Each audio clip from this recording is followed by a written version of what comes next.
ਅਗਲੀ ਖਬਰ ਦੇ ਵੱਲ ਵਧੀਏ ਸ਼ਰਮਾ ਜੀ, ਤੇ ਗੱਲ ਕਰੀਏ ਚੰਡੀਗੜ੍ਹ ਦੀ। ਚੰਡੀਗੜ੍ਹ ਨੇ ਵੀ ਆਨੰਦ ਮੈਰਿਜ ਐਕਟ ਹੈ ਜਿਹੜਾ ਉਹ ਲਾਗੂ ਕਰ ਦਿੱਤਾ ਹੈ, ਤੇ ਪੰਜਾਬ ਹਲੇ ਵੀ ਸੱਖਣਾ ਹੈ ਇਸ ਚੀਜ਼ ਤੋਂ। ਪ੍ਰਵੀਨ ਜੀ, ਇਹ ਕਮਾਲ ਦੀ ਗੱਲ ਹੈ ਕਿ 1909 ਵਾਲਾ ਜਿਹੜਾ ਆਨੰਦ ਮੈਰਿਜ ਐਕਟ ਹੈ, ਹਾਂਜੀ। ਤੇ ਬੇਸ਼ੱਕ ਬ੍ਰਿਟਿਸ਼ ਕਾਲ ਦੇ ਸਮੇਂ ਹੋਂਦ ਚਾਹੁੰਦਾ ਹੈ, ਪਰ ਉਸ ਨੂੰ ਜੇਕਰ ਸਹੀ ਮਾਇਨੇ ਚ ਅਮਲੀ ਜਾਮਾ ਵੀ ਦੇਖਿਆ ਜਾਵੇ ਤਾਂ 2012 ਦੇ ਵਿੱਚ ਇਹ ਭਾਰਤੀ ਸੰਸਦ ਚ ਪਾਸ ਹੁੰਦਾ, ਮਨਮੋਹਨ ਸਿੰਘ ਦੀ ਸਰਕਾਰ ਸਮੇਂ ਜੀ। ਤੇ ਉਸ ਤੋਂ ਬਾਅਦ ਹੁਣ ਜਿਹੜਾ ਕੇਂਦਰ ਸ਼ਾਸਿਤ ਪ੍ਰਦੇਸ਼ ਕਹਾਉਂਦਾ ਹੈ, ਪਰ ਪੰਜਾਬ ਦੀ ਰਾਜਧਾਨੀ ਹੈ ਚੰਡੀਗੜ੍ਹ, ਉੱਥੇ ਵੀ ਪ੍ਰਸ਼ਾਸਕੀ ਹੁਕਮਾਂ ਦੇ ਨਾਲ ਇਹ ਲਾਗੂ ਹੋ ਗਿਆ।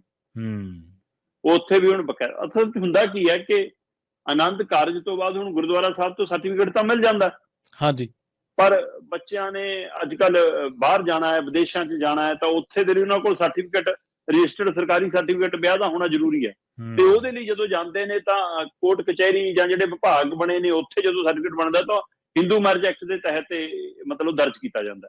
ਸੋ ਜਦੋਂ ਸਿੱਖ ਧਰਮ ਇੱਕ ਵੱਖਰੀ ਆਪਣੀ ਪਹਿਚਾਣ ਰੱਖਦਾ ਹੈ, ਵੱਖਰੀ ਹੋਂਦ ਰੱਖਦਾ ਹੈ, ਵੱਖਰਾ ਇੱਕ ਵਿਸ਼ਾਲ ਔਰ ਸਨਮਾਨਯੋਗ ਧਰਮ ਹੈ, ਤਾਂ ਉਸ ਧਰਮ ਨੂੰ ਵੀ ਉਹਦੀ ਧਰਮ ਦੇ ਅਨੁਸਾਰ ਮਾਨਤਾਵਾਂ ਮਿਲਣੀਆਂ ਚਾਹੀਦੀਆਂ। ਤੇ ਉਸੇ ਅਨੁਸਾਰ ਉਹਨਾਂ ਦੇ ਉਹ ਵਿਆਹ ਉਸੇ ਐਕਟ ਦੇ ਤਹਿਤ ਰਜਿਸਟਰ ਹੋਣੇ ਚਾਹੀਦੇ ਨੇ। ਸੋ ਇਹ ਇਸ ਲਈ 2012 ਚ ਫਿਰ ਇਹਨੂੰ ਭਾਰਤੀ ਸੰਸਦ ਚ ਮਨਮੋਹਨ ਸਿੰਘ ਦੀ ਸਰਕਾਰ ਵੱਲੋਂ ਅਮਲੀ ਜਾਮਾ ਪਹਿਨਾ ਦਿੱਤਾ ਜਾਂਦਾ ਹੈ। ਉਸ ਤੋਂ ਬਾਅਦ ਇਹ ਬਕਾਇਦਾ ਤੌਰ ਦੇ ਉੱਤੇ ਹਰਿਆਣੇ ਦੇ ਵਿੱਚ, ਆਂਧਰਾ ਪ੍ਰਦੇਸ਼ ਦੇ ਵਿੱਚ, ਤਾਮਿਲਨਾਡੂ ਦੇ ਵਿੱਚ, ਕੇਰਲਾ ਦੇ ਵਿੱਚ, ਰਾਜਸਥਾਨ ਦੇ ਵਿੱਚ, ਦਿੱਲੀ ਸਣੇ 22-23 ਸੂਬਿਆਂ ਦੇ ਵਿੱਚ ਹੁਣ ਤੱਕ ਲਾਗੂ ਹੋ ਚੁੱਕਿਆ, ਤੇ ਉਸ ਤੋਂ ਬਾਅਦ ਹੁਣ ਚੰਡੀਗੜ੍ਹ ਚ ਵੀ ਲਾਗੂ ਹੋ ਗਿਆ, ਪਰ ਪੰਜਾਬ ਚ ਅਜੇ ਤੱਕ ਲਾਗੂ ਨਹੀਂ। ਅੱਛਾ ਜੀ ਜੀ। ਪੰਜਾਬ ਚ ਅਜੇ ਤੱਕ ਜਿੱਥੇ ਸਭ ਤੋਂ ਵੱਧ ਸਿੱਖ ਭਾਈਚਾਰੇ ਦੀ ਭਾਰਤ ਚ ਵਸੋਂ ਹੈ, ਜਿੱਥੇ ਸਭ ਤੋਂ ਪਹਿਲਾਂ ਲਾਗੂ ਹੋਣਾ ਚਾਹੀਦਾ ਸੀ, ਉੱਥੇ ਹੋਂਦ ਚ ਆ ਕੇ ਸਾਰਾ ਕੁਝ ਕਰਕੇ ਵੀ ਅਸੀਂ ਉਸ ਨੂੰ ਅਜੇ ਤੱਕ ਅੰਜਾਮ ਤੱਕ ਨਹੀਂ ਲੈ ਕੇ ਜਾ ਸਕੇ। ਸੋ ਇਸ ਲਈ ਵੱਡਾ ਸਵਾਲ ਖੜਾ। ਹਾਂ, ਜਿੱਥੇ ਤੱਕ ਚੰਡੀਗੜ੍ਹ ਦੀ ਗੱਲ ਹੈ, ਚੰਡੀਗੜ੍ਹ ਦੇ ਪ੍ਰਸ਼ਾਸਨ ਨੇ ਬਕਾਇਦਾ ਤੌਰ ਤੇ ਹੁਕਮ ਜਾਰੀ ਕਰ ਦਿੱਤਾ। ਉਹਨਾਂ ਨੇ ਕਿਹਾ ਜੀ ਕਿ ਚੰਡੀਗੜ੍ਹ ਆਨੰਦ ਮੈਰਿਜ ਐਕਟ ਰੂਲਜ਼ 2018 ਨੋਟੀਫਾਈ ਕੀਤਾ ਸੀ। 1909 ਦੇ ਤਹਿਤ ਮਤਲਬ ਬਣਿਆ ਹੋਇਆ ਐਕਟ ਹੈ, ਜਿਹਦੇ ਤਹਿਤ ਰਜਿਸਟ੍ਰੇਸ਼ਨ ਕਰਵਾਈ ਜਾ ਸਕਦੀ ਹੈ। ਬਕਾਇਦਾ ਪਿਛਲੇ ਦਿਨਾਂ ਚ ਇਕਬਾਲ ਸਿੰਘ ਲਾਲਪੁਰਾ ਹੋਰ ਜਿਹੜੇ ਘੱਟ ਗਿਣਤੀ ਭਾਈਚਾਰੇ ਦੇ ਉਹ ਕਮਿਸ਼ਨ ਦੇ ਚੇਅਰਮੈਨ ਨੇ, ਉਹਨਾਂ ਨੇ ਇਹ ਪ੍ਰਸ਼ਾਸਨ ਨੂੰ ਹਦਾਇਤ ਕੀਤੀ। ਸੋ ਹੋ ਸਕਦਾ ਜੇ ਇਹਨਾਂ ਨੇ ਕੀਤਾ ਤਾਂ ਪੰਜਾਬ ਸਰਕਾਰ ਨੂੰ ਵੀ ਕਿਹਾ ਹੋਣਾ, ਪਰ ਪੰਜਾਬ ਸਰਕਾਰ ਤੇ ਇਕੱਲੀ ਹੁਣ ਮਾਨ ਸਰਕਾਰ ਇਹ ਥੋੜਾ ਜ਼ਿੰਮੇਵਾਰ ਹੈ। ਜੇ 2012 ਤੋਂ ਬਾਅਦ ਉਹ ਤੋਂ ਬਾਅਦ ਹਿਸਾਬ ਲਾ ਲਓ, ਕੈਪਟਨ ਵੀ ਆਲੇ, ਬਾਦਲ ਵੀ ਆਲੇ, ਸਾਰੇ ਆਲੇ ਜੀ, ਤੇ ਉਹਨਾਂ ਨੇ ਕਿਉਂ ਨਹੀਂ ਇਸ ਨੂੰ ਅਮਲੀ ਜਾਮਾ ਪਹਿਨਾਇਆ? ਉਹ ਸਾਰਿਆਂ ਨੂੰ ਪੰਥ ਦਾ ਫਿਕਰ ਹੈ, ਉਹ ਸਾਰਿਆਂ ਨੂੰ ਕੌਮ ਦਾ ਫਿਕਰ ਹੈ, ਤੇ ਜਦੋਂ ਕੁਝ ਕੰਮ ਕਰਨ ਦੀ ਵਾਰੀ ਆਉਂਦੀ ਹੈ ਤਾਂ ਉਹਦੇ ਹਕੀਕਤ ਚ ਕਿਉਂ ਨਹੀਂ ਨਜ਼ਰ ਆਉਂਦੇ? ਤੇ ਹੁਣ ਮਾਨ ਸਰਕਾਰ ਤੇ ਜ਼ਿੰਮੇਵਾਰੀ ਹੈ ਕਿ ਭਾਈ ਤੁਸੀਂ ਕਰੋ, ਤੁਸੀਂ ਕਿਉਂ ਨਹੀਂ ਕਰਦੇ?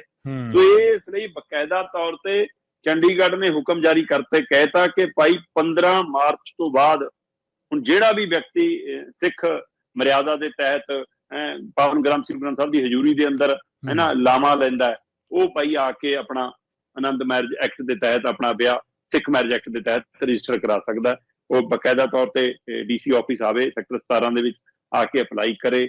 ਬਕਾਇਦਾ ਉਹਨਾਂ ਨੇ ਜਾਰੀ ਕਰਤਾ ਕਿ ਆਨਲਾਈਨ ਵੀ ਅਪਲਾਈ ਕਰ ਸਕਦੇ ਹੋ।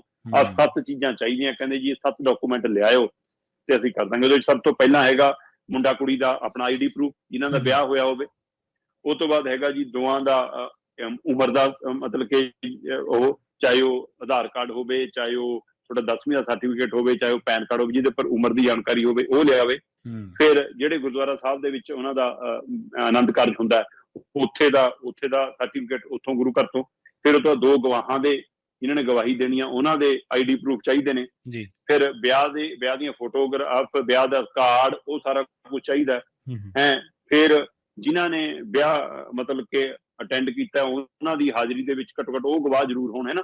ਫਿਰ ਉਹ ਤੋਂ ਬਿਨਾਂ 90 ਦਿਨਾਂ ਦੇ ਬਾਅਦ ਜੇ ਰਜਿਸਟਰ ਕਰਾਉਂਦੇ ਹੋ, ਜੇ ਤਾਂ 90 ਦਿਨਾਂ ਦੇ ਵਿਆਹ ਦੇ ਵਿੱਚ ਕਰਾ ਲੈਂਦੇ ਹੋ ਫਿਰ ਕੋਈ ਚੱਕਰ ਨਹੀਂ। ਜੇ 90 ਦਿਨਾਂ ਤੋਂ ਬਾਅਦ ਕਰਾਉਂਦੇ ਹੋ ਫਿਰ ਨਾਲ ਇੱਕ ਐਫੀਡੇਵਿਟ ਲੱਗਣਗੇ, ਉਹ ਦੇਣੇ ਪੈਣੇ ਆ ਭਰ ਕੇ। ਤੇ ਉਹ ਤੋਂ ਬਿਨਾਂ ਦੋਏ ਵਿਆਹ ਵਾਲੇ ਮੁੰਡਾ ਕੁੜੀ ਦੀਆਂ ਦੋਵਾਂ ਦੀਆਂ 6-6 ਪਾਸਪੋਰਟ ਸਾਈਜ਼ ਫੋਟੋਆਂ।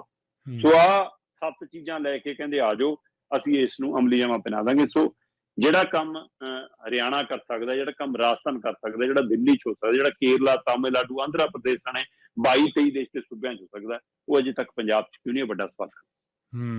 ਜੀ ਜੀ ਜੀ, ਬਿਲਕੁਲ ਜੀ।